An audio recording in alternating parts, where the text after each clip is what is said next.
Assalamualaikum teman-teman Greenpeace Bakang.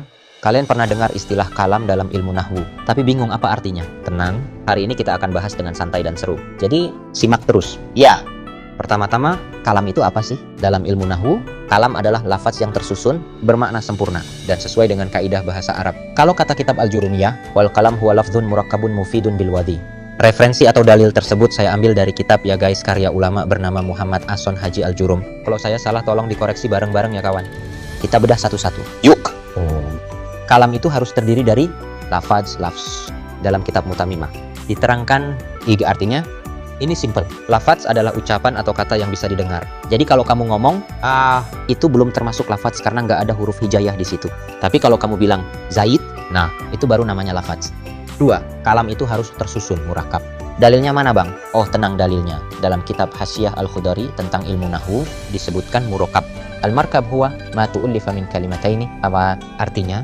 Murakkab adalah sesuatu yang tersusun dari dua kata atau lebih, dan di antara keduanya terdapat hubungan penyandaran isnad.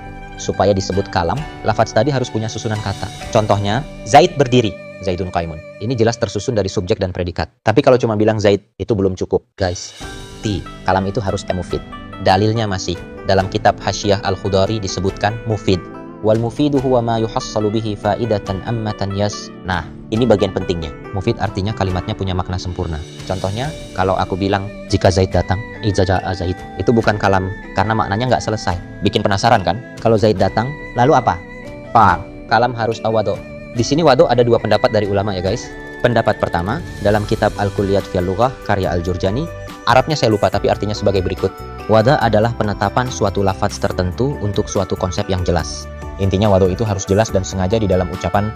Pengertian wado YG kedua dalam kitab Al-Siyasa Al-Syar'iyah karya Al-Mawardi. Arabnya saya lupa lagi, namun jika teman-teman butuh dalil Arabnya dicek saja di kolom deskripsi video ini ya. Wada adalah penentuan lafaz untuk mewakili makna yang dikenal oleh ahli bahasa Arab tentunya. Ini istilah keren untuk memastikan lafaz yang kita gunakan sesuai tata bahasa Arab. Jadi kalau ngomong ngaco tanpa aturan, ya itu bukan kalam. Misalnya, Zaid berdiri ke pohon, nggak sesuai nahwu. Itu nggak termasuk kalam. Contoh simple. Zaid berdiri, Zaidun qaimun. Ini kalam. Jika Zaid datang, idza jaa Zaid. Ini bukan kalam, karena maknanya nggak sempurna. Tuan-tuan boleh saja ambil mana aja pengengerti ya. Wadoik masuk akan menurut tuan-tuan, tetapi menurut Syekh Khalid dalam kitabnya yaitu Syarhu Matnil Ajurumiyah. Berkata di antara dua pendapat itu yang asoh adalah pendapat pertama YG, mengartikan bahwa wado itu lapat YG jelas. Pertanyaan seru. Batu, kenapa sih mufid itu penting? 2. Apa bedanya kalam sama kalimat? Jawaban. Mufid penting karena tujuan utama kalam itu menyampaikan makna yang bisa langsung dipahami. Kalau maknanya nggak jelas, pendengar jadi bingung, kan? Jadi, nggak akan dianggap kalam. 2. Kalau kalam itu harus tersusun dan bermakna sempurna. Kalimat nggak selalu begitu. Contoh, kata pergi atau jika Zaid datang itu termasuk kalimat, tapi belum tentu kalam. Paham, ya? Kesimpulan. Kalam itu ibarat pesan yang dirangkai dengan indah, tersusun, jelas, dan sempurna. Dan ini jadi dasar buat belajar ilmu nahwu lebih dalam. Bila teman-teman punya pertanyaan kritis, tolong tulis di kolom komentar ya, insya Allah saya jawab bila mengerti. Tujuan saya hanya ingin menyebarkan pengetahuan saja. Bila ada kekeliruan, saya juga butuh dikoreksi ya teman-teman. Nah, teman-teman, kalau kalian suka pembahasan seperti ini, jangan lupa klik tombol like dan subscribe di channel Greenpeace Bakang. Kita akan bahas lebih banyak lagi tentang ilmu bahasa Arab dan tips sukses lainnya. Sampai jumpa di video selanjutnya.